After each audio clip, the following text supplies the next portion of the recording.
دا ورو سوال کړی دی چې نن سبا د دې صوفیانو دا ویډیوګانې نشر کېږي او په دې کې دا ذکر دوی کې الله الله یا صرف ضمیر استعمالوي هو دا ضمیر دی هو دا په اصل کې هو دی او هو په عربۍ کې هغه ته وایي نو دا دوی مختصر کړی دی یا الله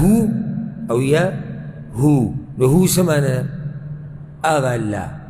نو خبره مختصر کړې ده یو په لږ ساعت کې ډېر هو کېږي دې ذکر باره کې قرآن او سنت پر رڼا کې وضاحت وکړه الجواب دې کې زه ذره برابر شک نه کوم چې ذکر په دې طریقې سره کول چې صرف د الله نوم لري مفرد الله الله الله الله الله الله هو ضمیر یاد یا ضمیر یا مفرد نوم کوم د الله چې دا ذکر کوي یعنی یا ظاهري نوم چې کوم د الله دی او یا که په ضمیر ورته اشاره کې د دواړه خټېټ بدعت دی شیخ الاسلام ابن تیمیه رحمه الله په دې باندې تفصیلي خبره کړې ده د هغه د خبرو خلاصه ده د یو څو نقاط ته بیانوم د زړه به دې سم کولی شي او خوشحاله شي شیخ الاسلام ابن تیمیه رحمه الله هغه دا خبره ذکر کړې ده وی دا الله په دې نوم ذکر کول الله الله یا هو دا وی نه جمله مفیده ده جمله مفیده په عربي کې څه ته وایي یعنی یو داسې خبره چې فایده ورکوي یعنی ته ته یو معنا لري لکه اوس زه تا ته ووایم عبدالرحمن راغی دا جمله مفیده ده که نه تا ته خبر درشو چې عبدالرحمن راغی زه اوس تا ته ووایم عبدالرحمن لګي څه دي یا صرف لګي یم راغی څوک راغی ولې راغی چېرته راغی خبره خو پوره وکړه که نه هغه وایي دا جملې مفیده نه ده نه کلام تام دی پوره خبره نه ده نه د دې سره د ایمان تعلق شتي نه د کفر شتي نه د امر شتي نه د نهي شتي او نه د سلف صالحین نه ده ثابت دي او نه پیغمبر صلی الله علیه وسلم دا ښوولي دي او سبحان الله ناشنا خبره یې کړې ده وی ذکر چې د څه دپاره الله مشروع کړی دی چې د زړه له هغه فایده ورکړي او یو سړی الله وپېژني او الله ته نږدې شي هغه فایده هم په دې کې نشته ښه وی ذکر خو الله دې دپاره موږ ته ښوولی دی چې موږ پې الله ته نږدې شو موږ له فایده راکړي نو ښه اوس یو سړی لګیا هو څه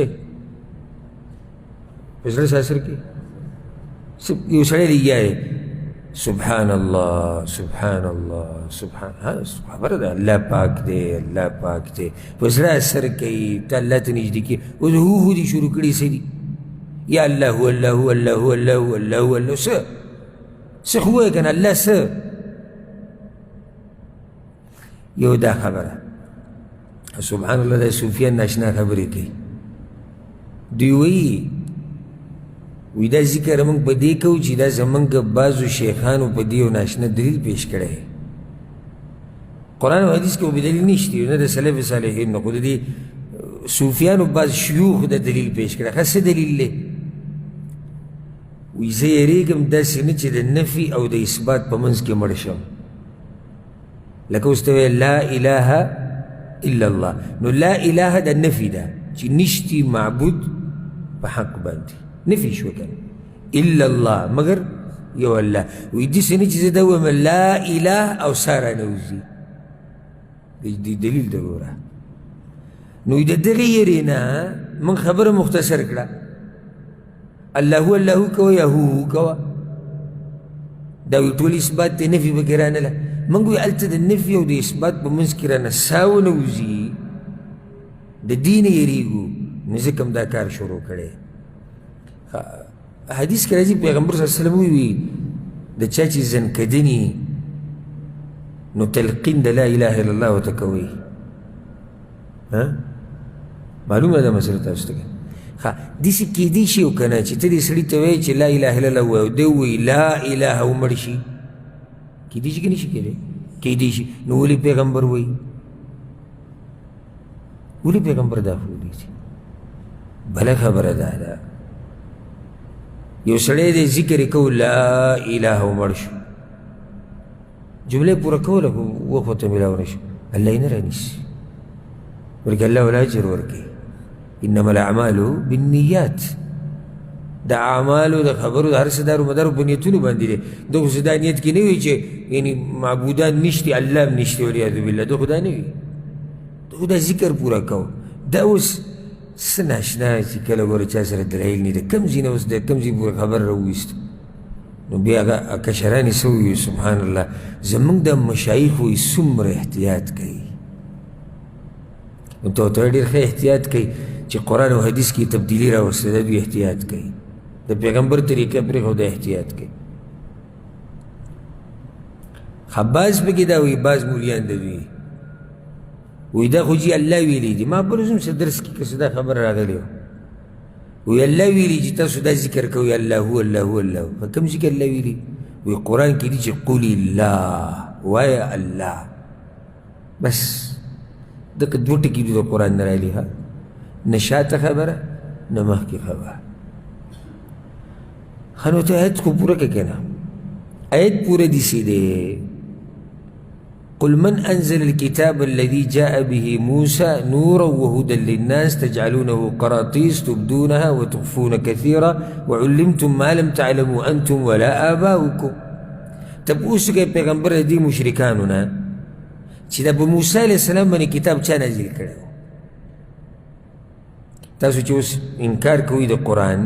چې دا څنګه آسماني کتاب دی، نو مخکې کوم آسماني کتابونو، نو د موسی علیه السلام باندې کتاب چا نازل کړی؟ نو ته ورله جواب ورکړه قل الله، چا نازل کړی؟ الله. نو ګوره ټوله خبره پرېښودې چې دقه راځي قل الله، ته وایه الله. نو په دې عامي سړی څه پوهېږي؟ بیا عوام راشي موږ ته وایي یاره څه وایو دلیل، هغه مو وایي دلیل ته وایي. نو زما دې دلیل ته مو ګوره او د هغه دې دلیل ته مو ګوره. تر خو الله عقل در کړی که بس ظالمان راولي که قرآن داسې ټوټې ټوټې کې ځان لته مسله ثابتې. لکه سورة النساء کې الم تر الى الذین قیل لهم کفوا ایدیکم، آیتونه ګوره هغه کسانو ته کومو ته چې ویلی شوي چې خپل لاسونه ونیسئ. دا د یعنې د مکي دور خبره ده، د جهاد اجازت نه و. مکه کې د جهاد اجازت دي نه، الله وی لاسونه ونیسئ. لاسونه ونیسئ دې څه معنی؟ جنگ مکوئ. یو مولوي صاحب لیکو یو قرآن کې داري چې مانځه کې رفع الیدین مکوئ. الله وایي چې لاسونه ونیسئ، رفع الیدین مکوئ. داسې ظالمان دي لکه نه یېرېږي دې نه چې الله ته مخامخ کېده دي، قیامت دی، حساب کتاب دی. خلاصه د خبرې دا ده چې دا ذکر اللهو یا هو داسې دی سور بدعت دی، سور بدعت. اجر پرېږده په دې ګناهګارېږي ځکه چې دا طریقه دي نوي طریقه ده او په دین کې نوی کار راویسته د عبادت په نیت باندې دا بدعت دی او بدعت ګمراهي ده او هر ګمراهي په جهنم کې ده. اذکار موږ سره ښکلي اذکار شته، خو ډېر ښې اذکار شته، څه ضرورت دی موږ دې ذکر ته؟ او بیا کوم خیال کړی یم د دې سره چې د هغوی کومې قصې اللهو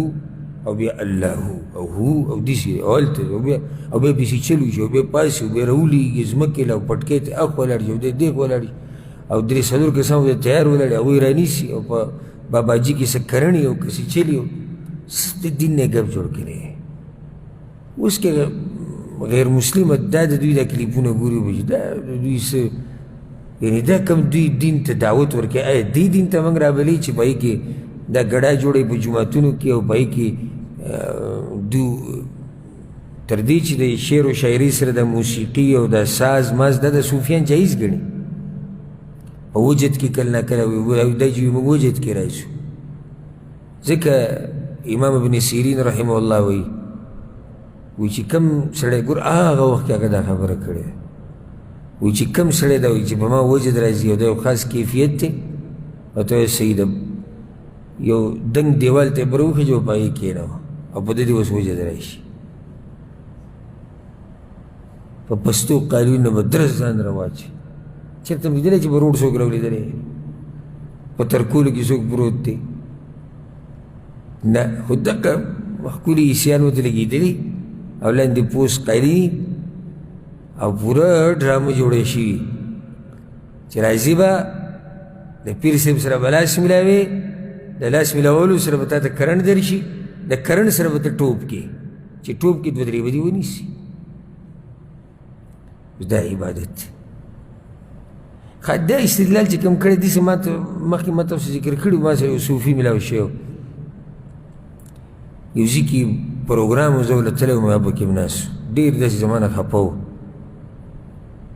ما ورسره خبرې اترې شروع کړم مولوي صاحب څنګه یې خیریت ده ما ولې وي